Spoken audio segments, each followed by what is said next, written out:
Boa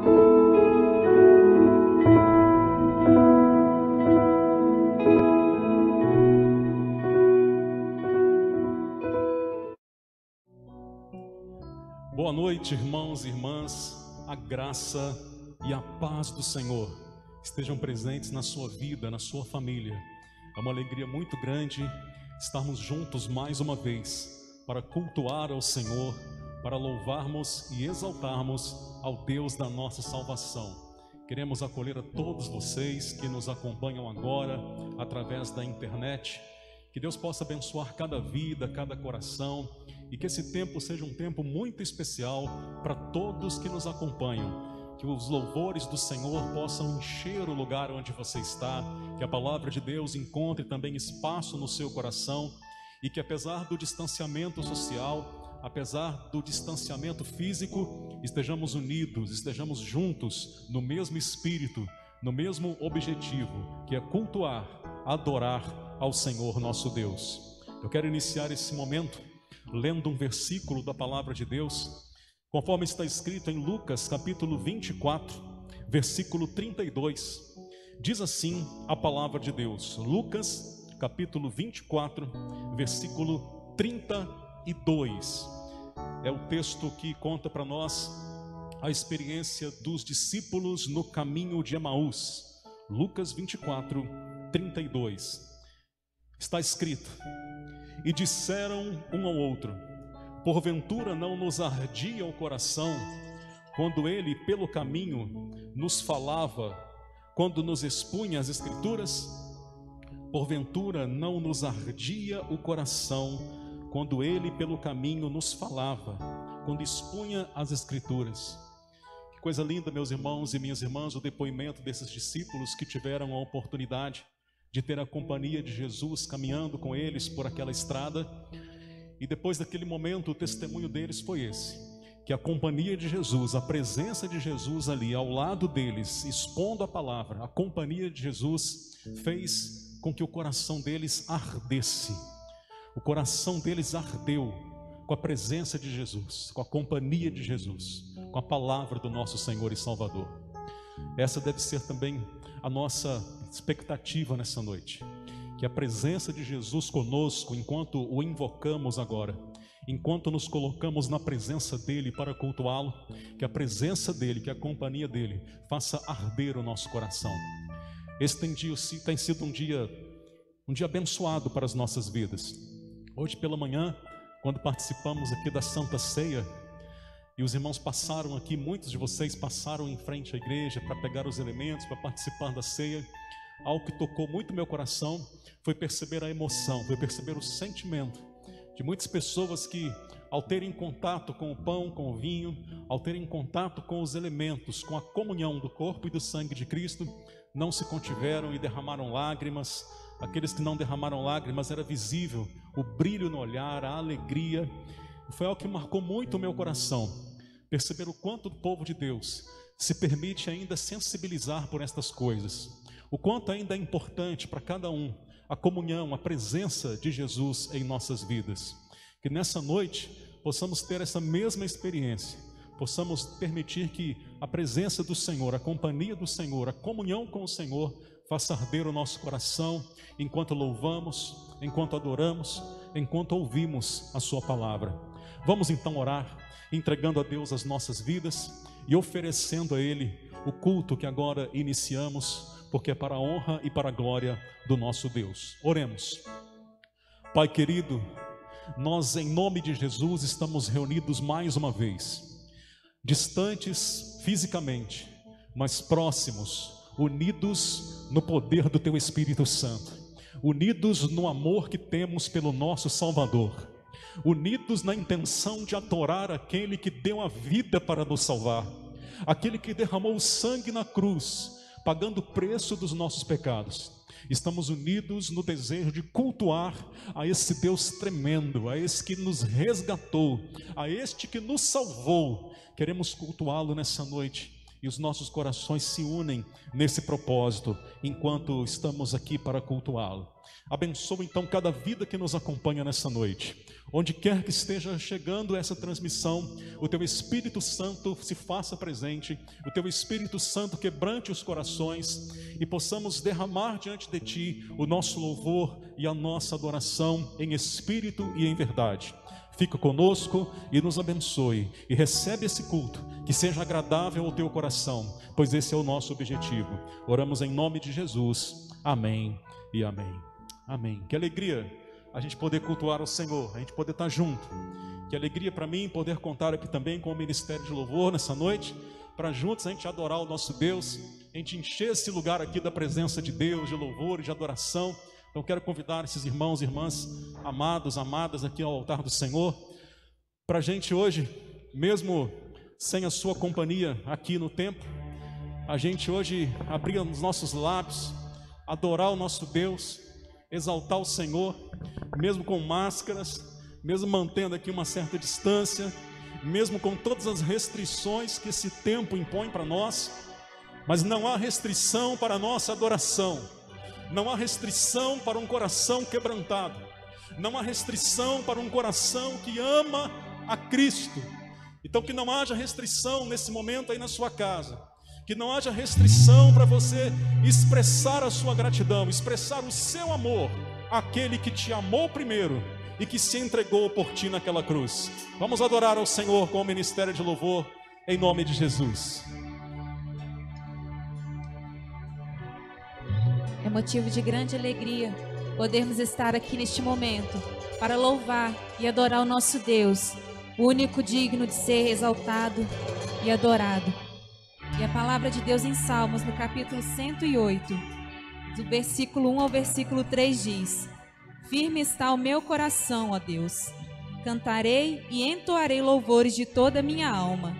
Despertai saltério e harpa. Quero acordar a alva. Render-te-ei graças entre os povos, ó Senhor. Cantar-te-ei louvores entre as nações. Firme está o meu coração, ó Deus. Que nesta noite os nossos corações possam estar firmes no Senhor. Que as nossas vidas possam se quebrantar neste momento, se render a Ele. E que possamos declarar: Pai, o meu coração é Teu. A minha vida pertence ao Senhor. A minha família, o meu lar é do Senhor. E para Te adorar eu vivo. Para Te adorar eu nasci, ó Pai. E por isso estamos aqui nesta noite, pois queremos nos render, prostrarmos diante de Ti, diante da Tua maravilhosa presença, Pai. Pois nascemos para Te adorar. Foi por isso que o Senhor nos resgatou, Pai, para podermos servir ao Senhor. Por isso declaramos, ó Deus, que os nossos corações são Teu. Aleluias.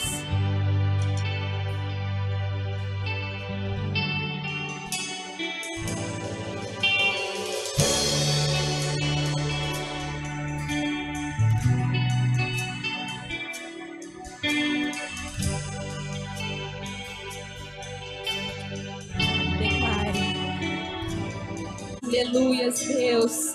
Nesta noite nós declaramos que o nosso coração é Teu, que nós vivemos para Te adorar, ó Pai.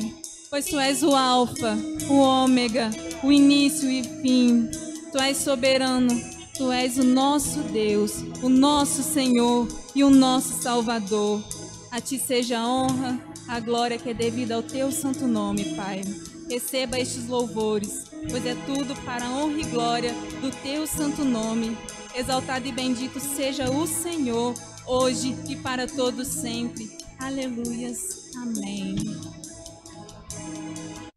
Vamos abrir a palavra de Deus. Você que se juntou a nós agora nessa transmissão, você que clicou no link aí que um amigo, uma amiga te enviou, seja muito bem-vindo à nossa transmissão. Esse é um momento muito especial. Eu quero dizer a você que acabou de acessar essa transmissão, que não foi por acaso. Deus trouxe você até aqui para ouvir uma palavra ao seu coração. Então, fique conosco por um breve momento e ouça a Escritura Sagrada. Ela é o poder de Deus para a salvação de todo aquele que crê. Neemias, capítulo 1, nós vamos ler alguns versículos. Diz assim, olha: Neemias ora por Jerusalém. As palavras de Neemias, filho de Acalias, no mês de Quisleu, no ano 20º, estando eu na cidadela de Suzã. Veio Anani, um dos meus irmãos, com alguns de Judá. Então lhes perguntei pelos judeus que escaparam e que não foram levados para o exílio e acerca de Jerusalém. Disseram-me: os restantes que não foram levados para o exílio e se acham lá na província estão em grande miséria, estão em desprezo. Os muros de Jerusalém estão derribados e as suas portas queimadas. Tendo eu ouvido essas palavras, assentei-me e chorei e lamentei por alguns dias, e estive jejuando e orando perante o Deus dos céus.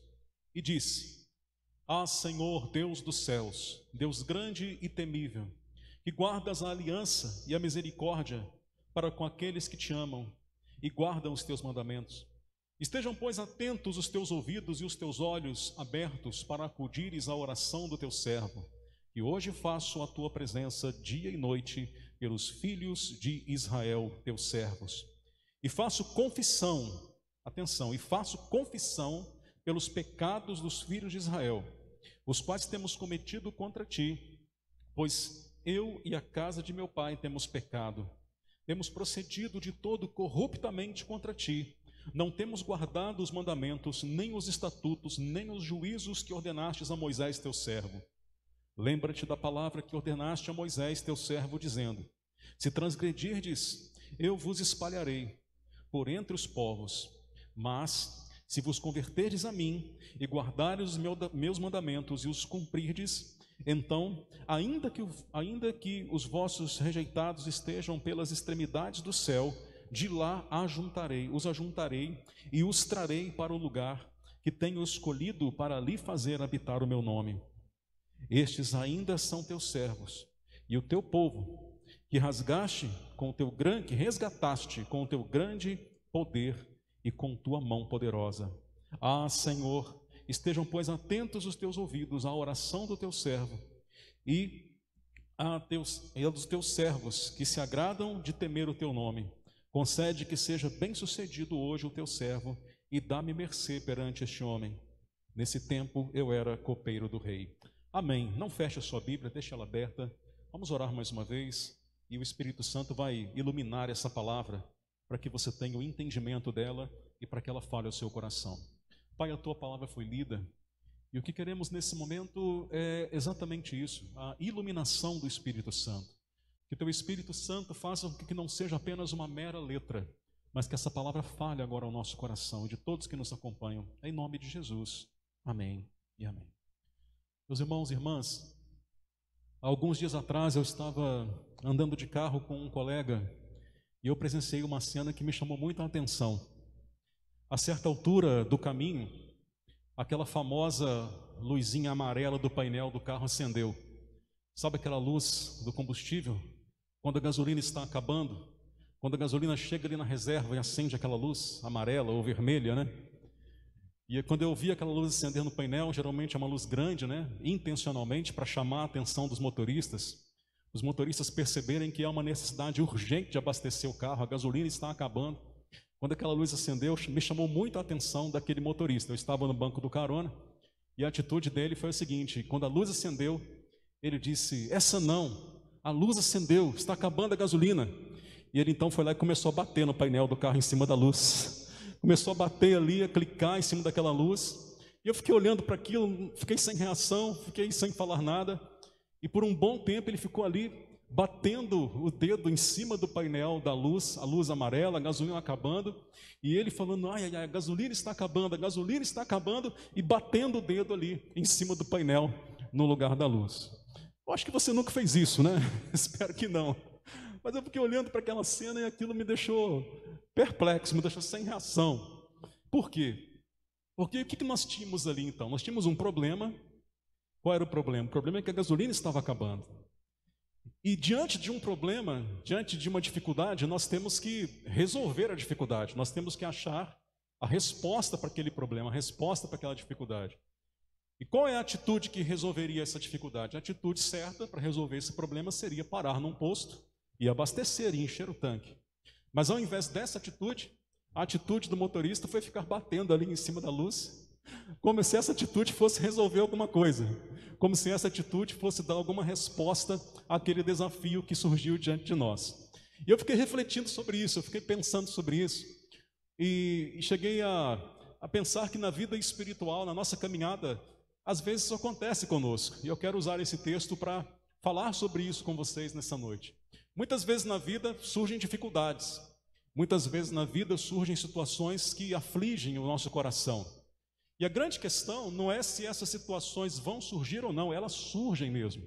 Elas surgem na vida de todos nós enfrentamos momentos difíceis, todos nós enfrentamos angústias, aflições, aborrecimentos, desafios, surge para todo mundo.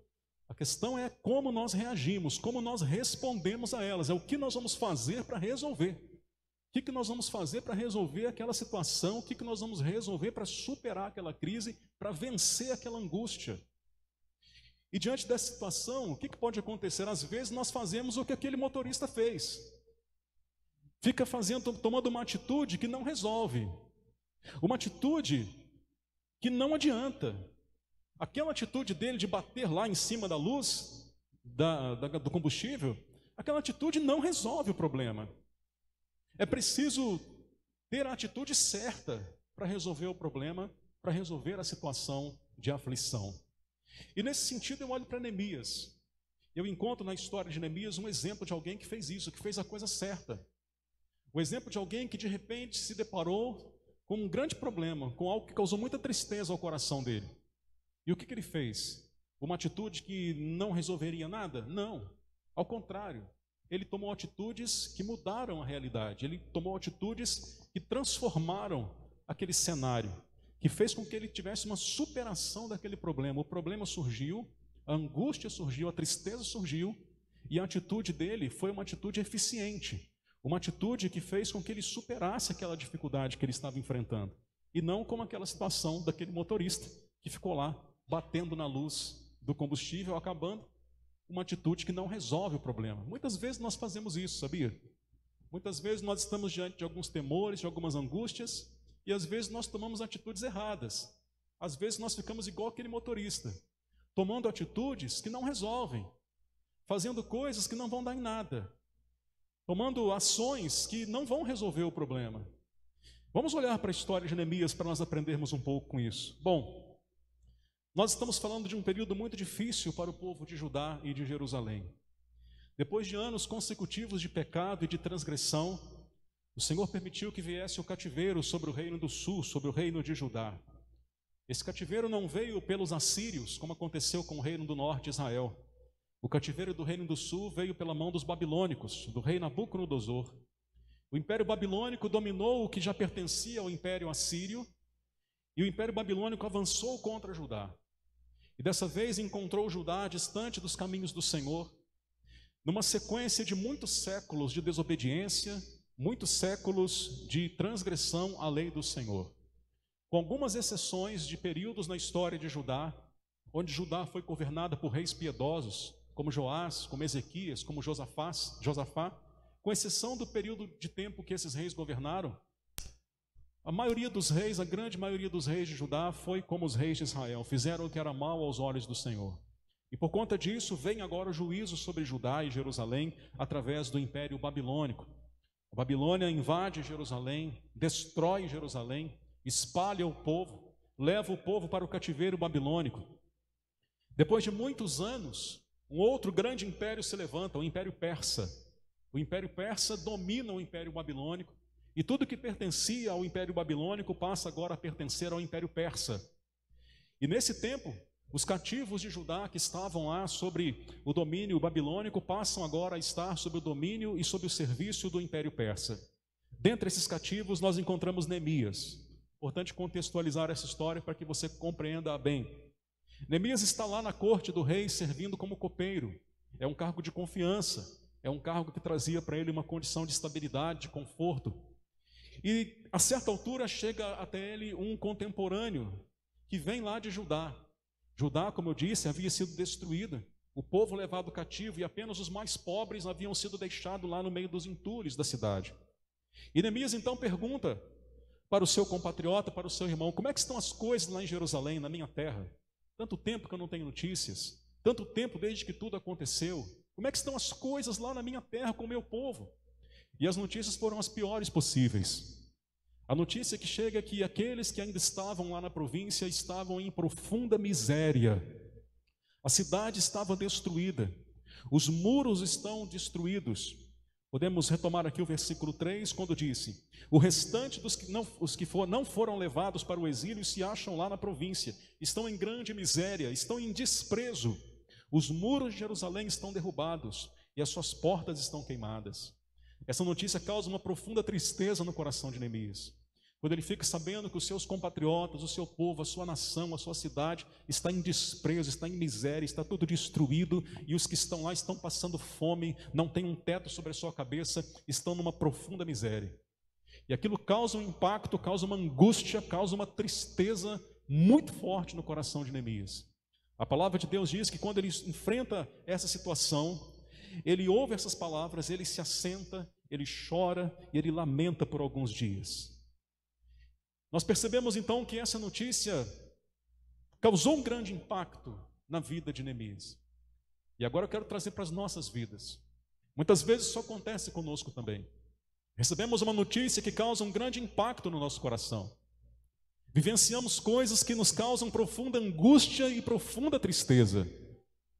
Sofremos decepções, sofremos injustiças, nos aborrecemos, nos magoamos, nos entristecemos com situações diversas que nos pegam de surpresa, que acontecem na minha vida, que acontecem na sua vida, em todas as dimensões e em todas as esferas. Muitas vezes isso acontece conosco. Somos alcançados por situações que nos causam aborrecimento, que nos causam tristeza, que nos causam lamento, que nos faz chorar. Isso aconteceu com Neemias, isso acontece conosco. Então nós estamos diante dessa angústia, nós estamos diante desse problema. E aqui então está algo que a gente precisa refletir. Como eu disse lá naquela ilustração, o que a gente faz quando surge um problema? A gente vai empreender atitudes que não resolvem, como o moço lá que ficou batendo na luzinha do combustível, não resolve nada. Ou nós vamos tomar atitudes que vão resolver a situação, que vão nos ajudar a superar aquele momento difícil que nós estamos vivendo. Neemias não foi como aquele moço que ficou batendo no painel do combustível do carro. Neemias tomou atitudes proativas, Neemias tomou atitudes que fizeram a diferença. Então, o exemplo dele pode nos ensinar para que a gente também possa saber lidar com esses momentos difíceis que a vida põe para nós. Então, num primeiro momento, eu quero refletir com você o que Neemias não fez. Ou seja, o que não resolve o problema? O que não resolveria o problema dele? Qual era o problema dele? A tristeza, a angústia, o aborrecimento de saber que Jerusalém estava destruída, que os seus compatriotas estavam em desprezo, em miséria, a tristeza do coração dele, a decepção. O que não resolveria esse problema? O que ele não fez? Em primeiro lugar, ele não agiu por impulso. Ele não agiu por impulso. O texto fala que quando ele recebe essa notícia, veja, assentei-me, chorei, me lamentei por alguns dias. O impacto foi grande, mas ele dá a impressão que quer assimilar aquela situação, ele quer digerir o que está acontecendo. Ele chora, ele lamenta, ele se assenta, e por alguns dias ele fica ali, refletindo sobre o que estava acontecendo. Ele não age de impulso, ele não age imprudentemente, ele não age precipitadamente para fazer alguma coisa, mas ele primeiro assimila a situação, ele aquieta o coração, ele põe os seus sentimentos em ordem, ele põe a sua alma em ordem e principalmente ele se põe a buscar a Deus, ele se coloca em oração, ele se coloca na presença de Deus, ele se assenta, ele espera, ele não age por impulso. Agir por impulso diante de um problema, agir por impulso diante de uma amargura, de um aborrecimento, fatalmente nos levará a piorar a situação. Muitas vezes, diante de alguma situação difícil que enfrentamos, nós agimos por impulso. E esse agir por impulso, esse agir sem pensar, esse agir sem buscar o Senhor, geralmente traduz-se em decisões erradas na nossa vida. O que ele não fez? Ele não agiu por impulso. Ele se assentou. Ele por alguns dias refletiu, orou. Essa é a primeira atitude que ele não fez. Não adiantaria para ele agir por impulso. Agir por impulso seria como aquele motorista que ficou batendo na luzinha do painel. Não haja por impulso, quando você estiver diante de um conflito, de um problema. Em segundo lugar, o que ele não fez? O que não vai resolver o problema dele? Ele não culpou outros. Ele não culpou outros. Ele poderia naquele momento ter culpado a Babilônia, que destruiu Jerusalém. Ele poderia ter culpado o rei Zedequias, que foi o último rei de Judá, que fez o que era mal aos olhos do Senhor. Ele poderia dizer: a culpa de tudo isso é do rei Zedequias. Ou ele poderia ter dito: a culpa dessa situação é de Nabucodonosor, rei da Babilônia. Ou ele poderia ter dito: a culpa de tudo isso é do Império Persa, que depois que dominou, continuou mantendo a situação daquele jeito. Ele poderia ter dito: a culpa de tudo isso são dos reis de Judá que não andaram nos caminhos do Senhor. Diante de algo que nos entristece, diante de algo que nos fere, a primeira tendência que nós desenvolvemos é arrumar culpados. Esse é um problema da nossa natureza humana decaída. Toda vez que nós estamos diante de algo que nos fere, que nos machuca, que nos entristece, que nos aborrece, a primeira tendência que nós desenvolvemos é achar um culpado para aquilo. É responsabilizar alguém pelo nosso sofrimento, é responsabilizar alguém pela nossa tristeza, é responsabilizar alguém pela nossa angústia. Agora, isso resolve o problema? Não, isso não resolve. Isso é ficar batendo lá na luzinha do combustível. Neemias não faz isso. Ele não procura culpados por aquilo que está acontecendo com ele. Sabe, irmãos e irmãs, nós temos um problema muito sério que é fruto da queda, do pecado, da nossa natureza carnal e humana. Jesus tratou esse problema conosco. E esse problema conosco é que, nas palavras do Evangelho, nós temos uma capacidade extraordinária de ver uma ferpa no olho do outro e não ver o tronco que está no nosso próprio olho. Jesus nos ensinou que precisamos tratar isso, nos advertiu que isso faz parte da minha natureza, faz parte da sua natureza, nós somos assim. Isso é consequência do pecado que entrou na nossa vida, da nossa natureza corrompida pelo pecado. A gente consegue ver uma ferpa no olho do outro e não consegue ver os nossos próprios erros, não consegue ver os nossos próprios pecados, não consegue ver a nossa própria culpa.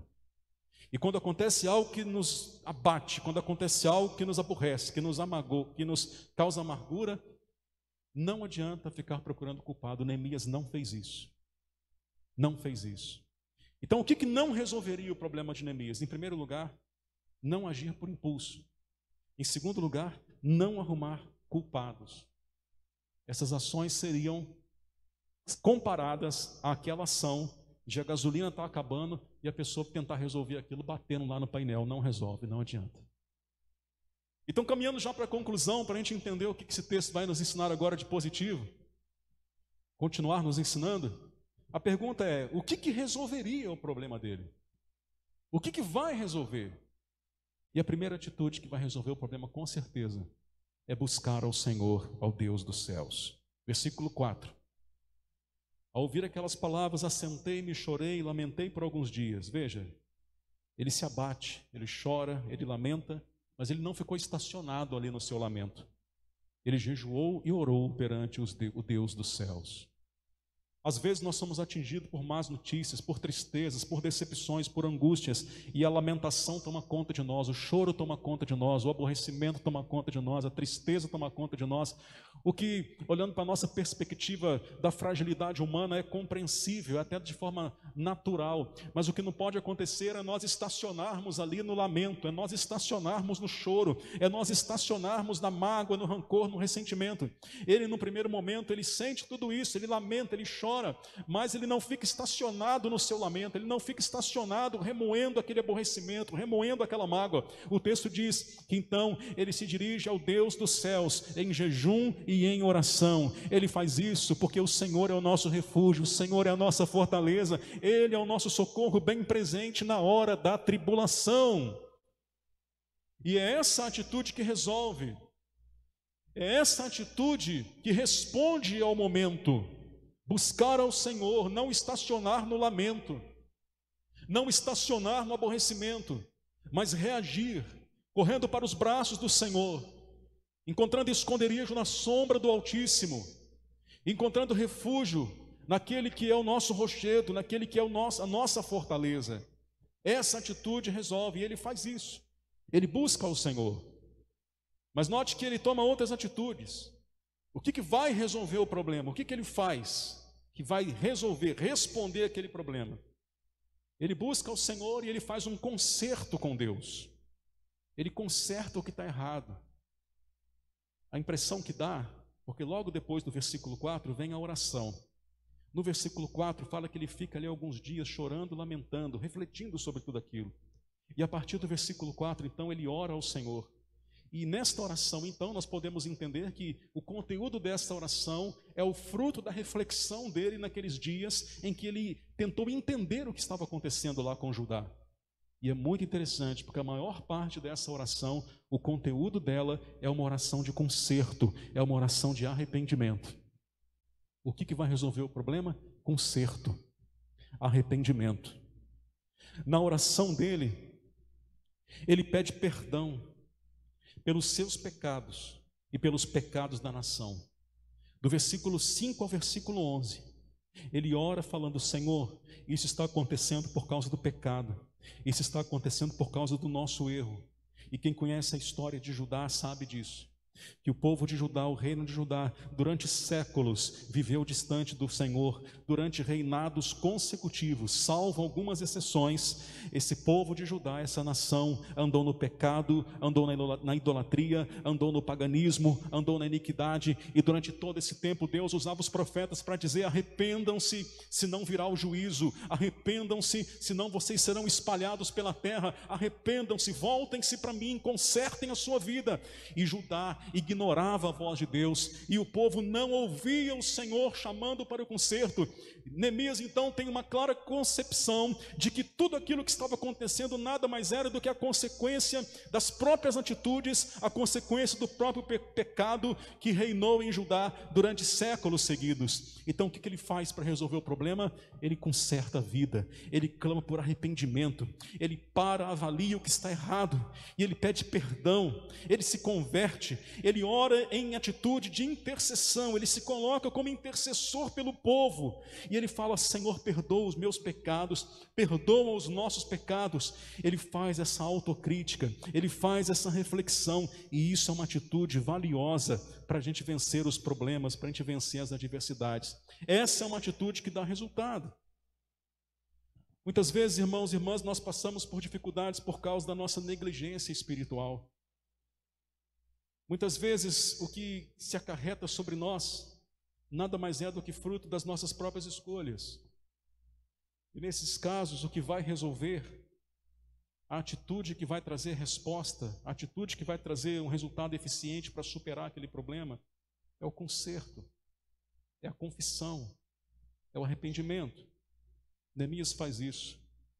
O que é que vai resolver o problema de verdade? E às vezes é isso que falta nas nossas vidas.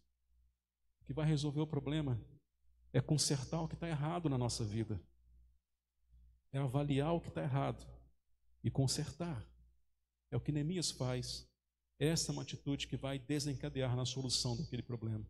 E em último lugar, o que Neemias vai fazer? O que resolve o problema e surge diante dele? Ele se dispõe a fazer a diferença. Ele se dispõe a fazer a diferença. Depois que ele ora, depois que ele busca o conserto do Senhor, ele se dispõe: eu vou fazer a diferença. Eu vou pedir permissão ao rei para que eu volte para Judá, para Jerusalém. Eu vou reconstruir os muros. Se ninguém está fazendo, eu vou fazer. Se não está bom, eu vou fazer ficar bom. Se pode melhorar, eu vou promover a melhora. Se pode ser consertado, eu vou consertar. Ele se apresenta, ele se dispõe, ele toma a iniciativa. Ele estava numa condição confortável ali, mas ele não abandona a sua origem, ele não abandona a sua história, ele não abandona os seus irmãos, os seus compatriotas. Quantas vezes, diante de um problema no casamento, a solução mais fácil para alguns pensam em abandonar o casamento, em desistir do casamento. Quantas vezes, diante de um problema na carreira, as pessoas pensam em abandonar a carreira. Quantas vezes, diante de um problema no trabalho, as pessoas pensam em deixar o trabalho. Quantas vezes, diante de um problema na família, As pessoas acham que o caminho mais fácil é deixar a família, é abandonar a família. Quantas vezes, diante de um problema até na comunhão da igreja, na dinâmica da igreja, as pessoas acham que o caminho mais fácil é abandonar a igreja. Quantas vezes, diante de um problema na caminhada da fé, muitas pessoas preferem abandonar a caminhada da fé. Neemias poderia ter feito isso. Ele poderia ter dizido assim: eu não vou me envolver com isso, eu vou ficar por aqui, eu vou abandonar as minhas raízes, eu vou abandonar a minha história, eu vou ficar por aqui porque aqui eu estou numa condição confortável. Mas não. O que ele faz? Ele se prontifica, ele se dispõe, ele se coloca como um agente de transformação, como aquele que vai fazer a diferença. Ele toma a iniciativa.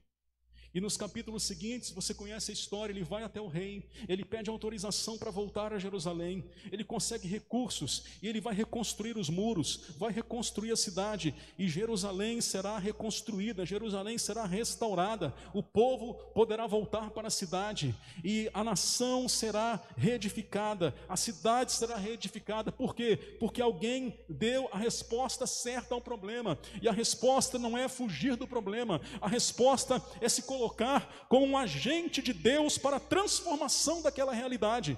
Meu irmão, minha irmã, você pode ser o agente de Deus para ser a transformação desse problema que causa tristeza ao seu coração. Você pode ser o agente de Deus para abençoar o teu casamento, a tua família, a tua carreira, o teu trabalho, a tua igreja. Você pode ser aquele que fala: Senhor, eu quero fazer a diferença, eu não vou abandonar as minhas raízes, eu não vou abandonar o projeto do Senhor da minha vida. Eis-me aqui, Senhor. Foi o que Neemias fez. É isso que resolve, é isso que faz a diferença. É isso que transforma a realidade. Não fazer estas coisas que Neemias fez é nos igualarmos àquele motorista que a luz do combustível acende e ele fica lá batendo. Ou seja, o problema surge, a dificuldade surge, e a pessoa faz algo que não vai adiantar nada, que não vai resolver nada. Então os dramas, as angústias sempre surgirão diante de nós, os problemas, as aflições. A grande questão é qual é a resposta que nós vamos dar a ele. E nós aprendemos isso com Neemias. Quais são as ações que não resolvem? Não resolve agir por impulso. Não resolve procurar culpados. Por outro lado, o que a gente aprende com Neemias? O que resolve? O que resolve é buscar ao Senhor. O que resolve é consertar o que está errado, é fazer confissão, é ter humildade para pedir perdão, para se arrepender dos pecados. Consertar o que está errado na vida. O que resolve é tomar a iniciativa, é se colocar diante do Senhor e falar: Senhor, eis-me aqui. Como eu disse, se pode ser feito algo, eu vou fazer. Se pode melhorar, eu vou ser o agente para provocar essa melhora. Se pode mudar, eu vou provocar essa mudança. Foi o que ele fez. Ele volta para Jerusalém, ele reconstrói os muros, ele se torna um agente de Deus para a transformação do seu momento, da sua realidade. Assim como você pode ser um agente de Deus para a transformação do seu momento, para a transformação da sua realidade. Deus abençoe a sua vida, meu irmão, minha irmã, e o Espírito Santo complete no seu coração esta palavra.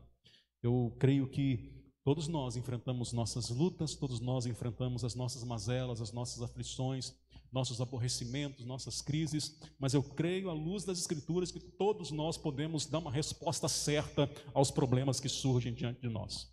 Eu creio que todos nós temos a capacidade de responder a um desafio de maneira proativa, de responder a um desafio, de responder a uma crise de maneira construtiva, de maneira a fazer a diferença. E no final das contas, quando tudo for superado, toda a honra e toda a glória será sempre dada ao nome do Senhor nosso Deus. Que Ele nos abençoe, que Ele nos edifique e que o Espírito Santo complete em nós essa obra para a honra e glória do nosso Deus. Amém e amém. Vamos orar?